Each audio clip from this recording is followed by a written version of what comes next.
What's up YouTube, High End Games here, and with Shadowgrapher coming to an end and Sirius and Orion releasing tomorrow, I wanted to release one more build video for Follie. Now I got a comment by a viewer suggesting to try this build out and see what I think.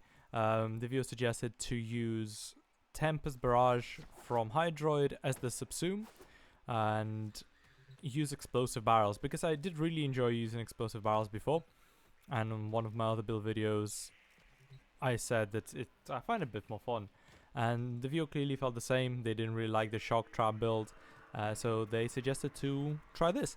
So I tested it. It's really good, really strong build, and it's probably my favorite way to play Follie at the moment. Now it's also fresh for me. I've played all the other builds of Follie to death, but this one is the one that I really kind of wanted it to be in the first place.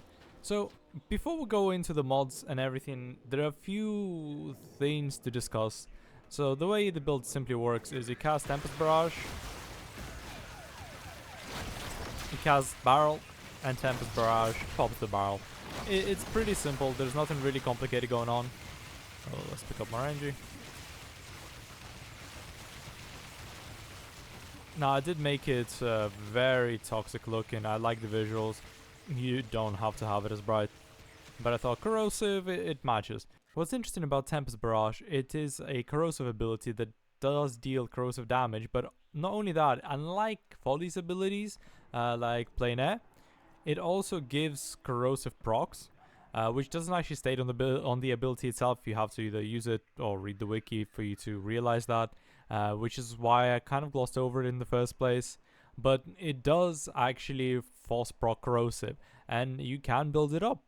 It's very easy to build up, really easy to armor strip using this ability. And on top of it, also can go with Viral Tempest, this augment slot, to also proc Viral, which makes everything a lot nicer. Everything just dies quicker. Brilliant little tech. Now, there are a few weird little interactions here, so things don't work quite how you would expect them to. Which is why I think it's worth going into. You can see the build here overall. If you just want to copy and then take and go for it. But I think it's worth explaining why I run, what I run, and how I build this, because it's not quite as straightforward as it would appear on paper. Things don't work how you would think they would. So starting off, let's talk about the Shadowgraph creations. Now, most of us at least who played Follie and kept up with Follie's release would know that they don't get scaled by ability strength, they don't get scaled by ability range or anything like that. They have their own little data points that they pull from, and that's how they work. Now, the only thing that does get impacted with the Shadowgraph ability here is the Inkblot radius itself. So when you actually create your explosive barrel, since explosive barrel is what we'll be using here, and when you create it, how big the area that enemies get inked in is, right? So that is what does get scaled. And Tempest Barrage, weirdly enough, also actually doesn't scale with range how you would think it does. So you see we have 175% strength. Let me actually make it even bigger. Let me go almost max range to show you how it works. Or doesn't work, I guess. So if we cast Tempest Barrage now, you see the radius, right? Cool. Now let's go and take off all of our range mods.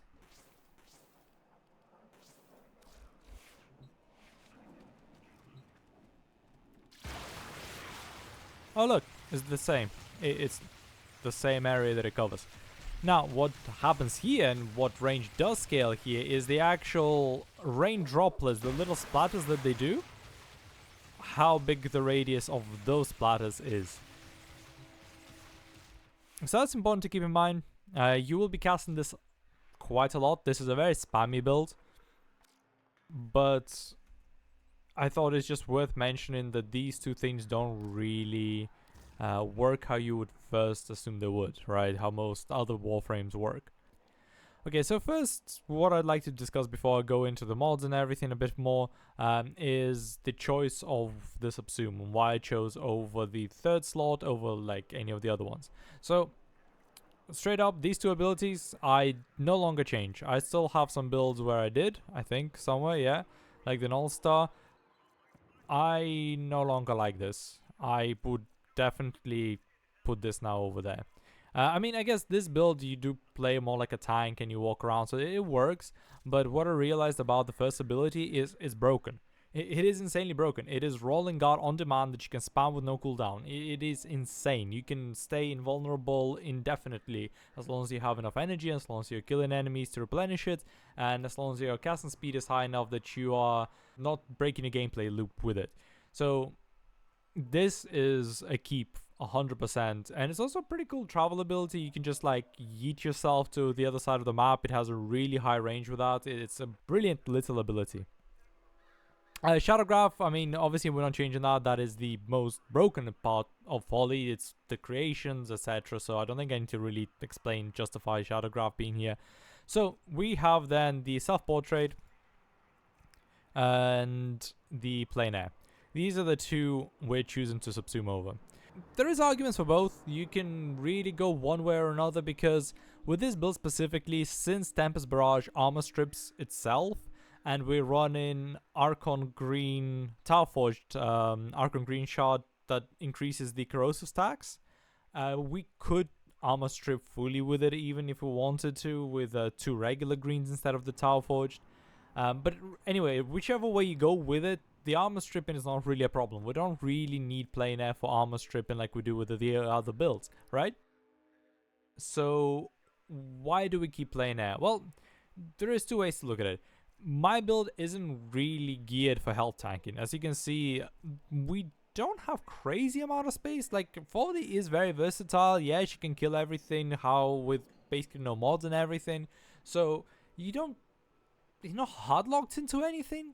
But in terms of convenience and quality of life, I didn't find myself having that much playroom for this build specifically. So I don't health tank, which means I'm mainly staying alive through, well, if you see Mecha Empowered and you see Mecha Pulse, you can probably, those who are onto the game, will know that I'm playing the Kubro to keep me invisible, right? So we're staying invisible. We have our 1 for invulnerability. And also the Observant of You would also notice the Arcane Circumvent for extra little bit of defenses. Between these 3 layers, you're not dying. Like, you need to fall asleep really, or I don't know, really need to be living up to my channel's name in order to die with Follie at this point. So why plein air then? Unfortunately, plein air, I would like it to work a bit differently. Tempest Barrage doesn't pop plein air. It would be amazing if it did. Like, that would make the whole interaction so beautiful. You'd plein air them, you'd Tempest Barrage popping them back to the ground, would splash. It would be absolutely perfect. But unfortunately, it doesn't work that way. You cannot pop it with Tempest Barrage. However, what it is still a crowd control. If you're playing any kind of objective game modes, it's something that just gets rid of enemies. They will just be floating away, and you have less things to worry about. So for that reason, I keep it there. If you wanted to use self-portrait instead, because it gives you up to 90% damage reduction, even though we're not really reaching that with this build, we'll be reaching, I'm not sure with 160% strength what would be reaching actually. But regardless, we wouldn't be reaching it. With this build specifically, you could make it hit, if you have 200 strength, you could get 90% damage reduction that way, which would again make you even more survivable, which means the splash damage that you get dealt while you're invisible would be 90% reduced, etc. There is arguments either way you want to go. It just depends. Like, if you're mainly running survival, then just self-portrait would probably be better. If you are planning to use this on any game mode, any objective game modes like with defense or excavation or anything like that, in that case I think plein air is the better choice, but only just like slightly. Like, it's not massive, you're killing everything so quickly, but it's just slightly extra crowd control. Yeah, so it doesn't really matter. Okay, so we play the mecha set here as well, because that gives our Kubro an extra nuke. We get potentially 10 viral procs, 10 corro. Not sure about the 10 corrosive procs. I'm not sure how much we get up to. 12, something like that. We'll have a look. We'll have a look how many corrosive procs we get in a sec. But we get a lot of corrosive procs. Then plus our barrels might do something as well if the enemy doesn't die for whatever reason straight away. and then Kubra goes boom, and then everything dies around, right? It's very, very overpowered little set, which I'm glad it exists because it makes your companions insane. So Viral Tempest to give us the viral status effect. Now that does scale with ability strength. So as you see at the moment it's 100%. When we get 60% more ability strength, it should be considerably higher. I'm not sure if it scales 1-to-1. Let me just double check really quickly. Yeah, it scales 1-to-1. So 99% ability strength equals 99% extra stats chance. Now you could run again Blind Rage instead of Prime Continuity. You generally get enough resources back, but I just want to switch my brain off. Like, Follie does enough damage. Her Shadowgraph creation scale of enemy health, I believe, the way that it works, not quite level, but obviously the higher the level, the higher the health. But it does take into account the health of the enemy, not the level necessarily. And because of that, you do deal enough damage, right? So I just want to switch my brain off, make it as comfortable as possible, just play 2-3, 2-3, and just not really think. Which is great. Follie is a brilliant Warframe for that. We do play a bit of range, right? So why do we play range? Well, mainly really it is to have bigger radius when we Shadowgraph create, and to splatter more enemies to create more orbs with a passive.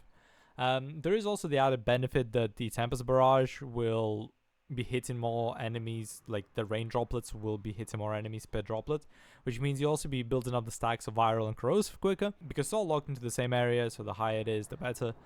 I did not want to go down. I did test it with overextended, but I couldn't really get the balance of mods right. Like, one more mod slot would have been great, but because I really want to run natural talents in this build, since I don't really have space for more yellow casting speed shards, I just couldn't fit it. So this is what I went with. The Archon stretch is not necessary. You can use regular stretch because we're not really using the shock traps here, but it's just there because I can. Look, I have enough capacity. Like, I've formed her an insane number of times.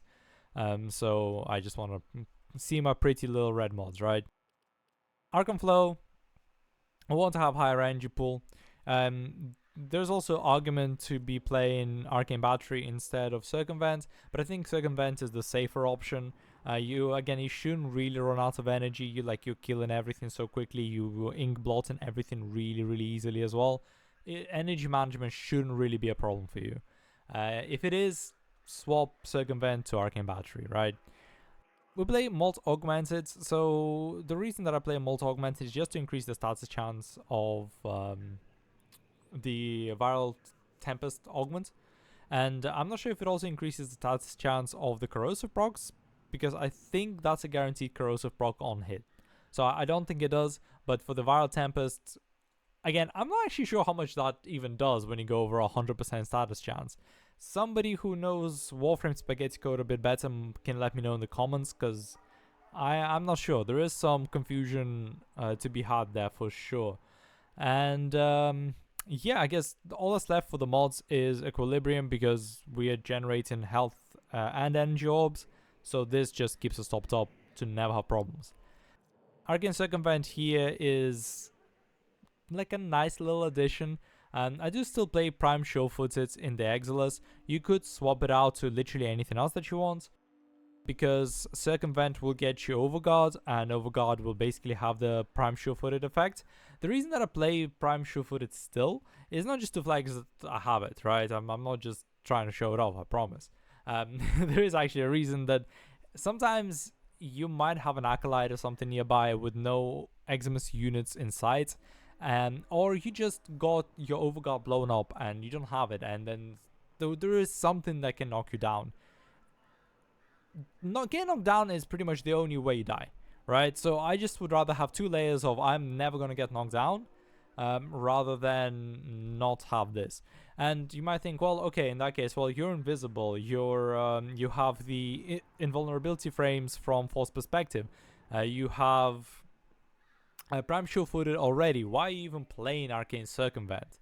Well, to be honest, it's mainly for the Overguard as the extra layer, right? So we have shields, we have Overguard, we have shields, and we have health. those three are our 3 defensive layers, and we're invisible on top of it, right? So they have a lot of damage that they need to deal to us, a lot of AoE splash damage, because they're not shooting us directly, right? They're not getting to us like headshotting us. So they need to get through quite a lot of shit before they can actually kill us. And on top of it, we still play Last Grasp, so like if worst comes to worst, we're still gonna be okay. This is basically it. This is the build. I'm gonna show you how this works now. In terms of weapons, it does not matter. We're not using weapons. And Praetos for the movement speed, and that's it. Have fun. Play Grimoire. I guess the only thing that I want to say is play the Ogre mods on your secondary weapon. That's all you need to do. You can then just not care, because we're not shooting anything ever. I almost forgot to talk about the Archon Shards, so they're pretty straightforward. We play 2 yellow casting speed, 1 Tau corrosive stacks one. If you don't have the Tau Forge green for it, you have just the regular ones, you need to play 2. It will actually give you more armor strip. You'll get to 100% armor strip with just the shards then.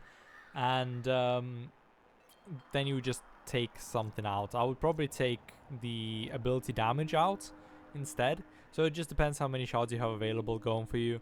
But the general consensus is 1 Tau Emerald is good enough. Like, it strips enough armor, you get high enough corrosive stacks that majority of the armor is gone, so the damage is enough, and in personal experience it has been enough.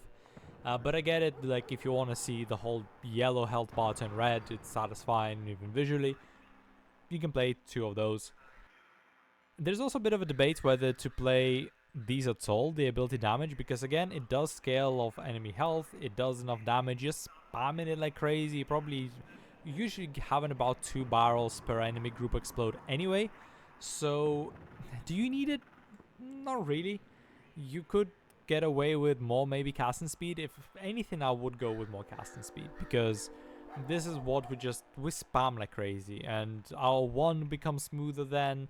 You see, like in the actual mods, I'm playing natural talent to get more casting speed. So if you wanted to, play more casting speed. Otherwise, the ability damage does work on the creations. Weird interaction how it does, but they are coded still as ability.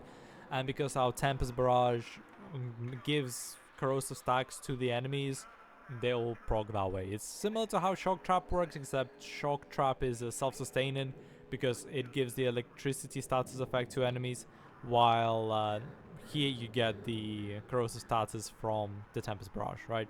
Oh yeah, so let me show you how this works with actually some enemies.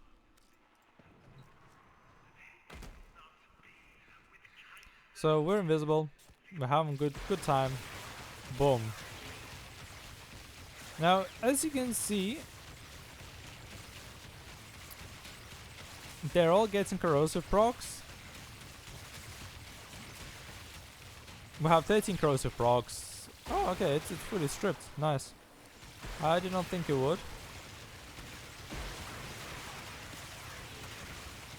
It might be due to our companion actually, because I don't think it's supposed to fully strip.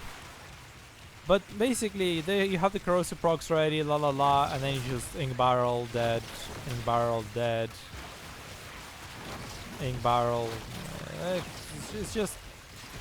It's brain dead, but it works, right? It looks cool. I really like the rain of this acid rain from the sky. Rain of acid rain. Yeah, very, very good sentence structures. Yeah, simple. Simple, effective, it works, it kills everything. I can show you the companion build really quickly as well. So this is what we run here. And this is what we run for the claws. I'm not gonna go through everything here, because to be honest, I didn't even construct the claws builds. I can't remember who I copied it off, but if you type in Kubro build, I think is like the first video that pops up. That's who I copied it off. So yeah, this is a very, very strong, very effective build. Really silly. I'm just gonna go and take you now into some gameplay to show you what it's like in actual action instead of Similacrum. I think I went over everything that was important to say. Oh, the only little note about Follie, and this is not even about this build specifically, this is just something I learned about Follie herself, right? If you balloon, you can bounce on them. It's so cool. I don't know. I think this is funny as fuck. Like, not that it does a lot, but it's just funny as fuck. And this is a way you can pop balloons without breaking invisibility as well. It's pretty cool. Okay, let's go into gameplay itself now.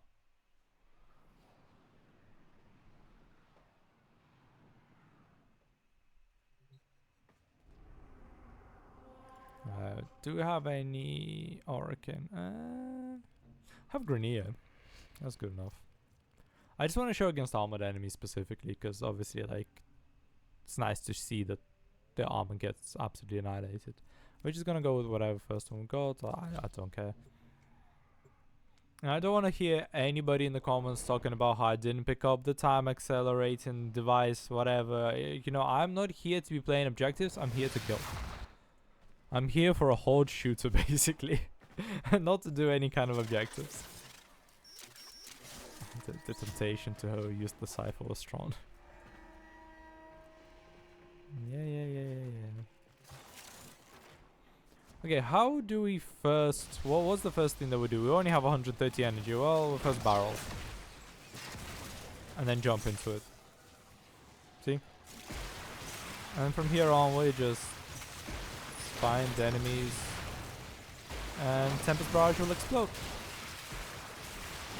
By the way, if your range isn't very high in Tempest Barrage, the barrel might sit there for like 2 seconds before exploding. So it's not a big deal if you don't want to run bigger range.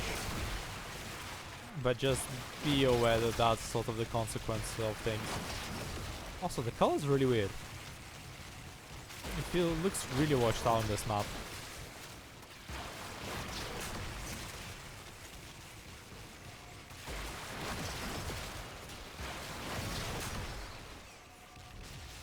For Acolytes, we still use Bazooka. It's still better than trying to kill them with the explosive barrel.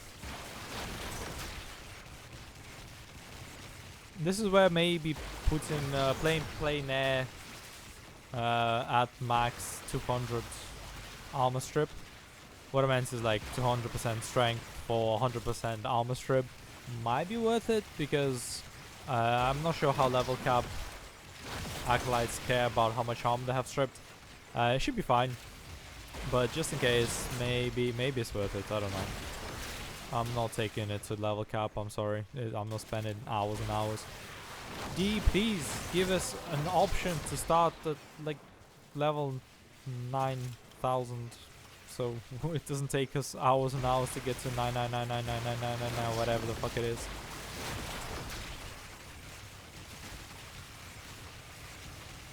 Like, I would love to test builds against level cap, whichever build I make to test it against level cap, but I'm not spending hours to just get to level cap. It's not happening. I get bored, and I don't want to get bored of the game. I like the game a lot. It's a bit of a weird map. It's not like massive density in one spot. Maybe I need to like find a slightly different chokehold point. As you can see, the Acid Rain just lingers for a while. This is why we also run Prime Continuity, which I forgot to address. But that's what it's there for, to just linger with the Acid Rain. Tempest Barrage, sorry. There's not really like any good choke points here. They're all weirdly laid out.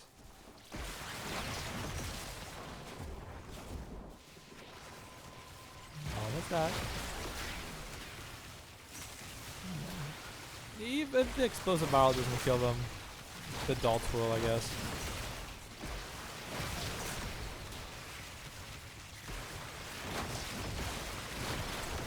Got to about 70%, okay. Whee! Yeah, this is definitely not as fast as on the Archon maps. Like, I usually stay above 90% life support system thing without popping. But it is what it is. Tile sets also make a difference, like with enemy densities. This is not like Siren, which just kills through walls and everything. This will kill everything. This has no problem as a build, but it's just not an insanely ranged nuker. You just kind of nuke everything more locally, which does make for more engaging gameplay. Oh, another cool thing that I forgot to mention about Tempest Barrage is nullifiers. They're not an issue. They're not really an issue for this build overall, but you barely even get to like see it because Tempest Barrage just makes the bubble go away and keeps it suppressed. But even if you get stepped into, if you step into a nullifier bubble, it's not an issue because you don't have anything that really lingers.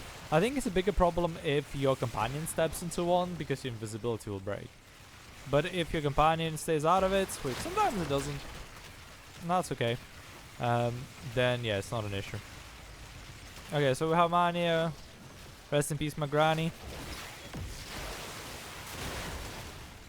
Boom. Kaboom.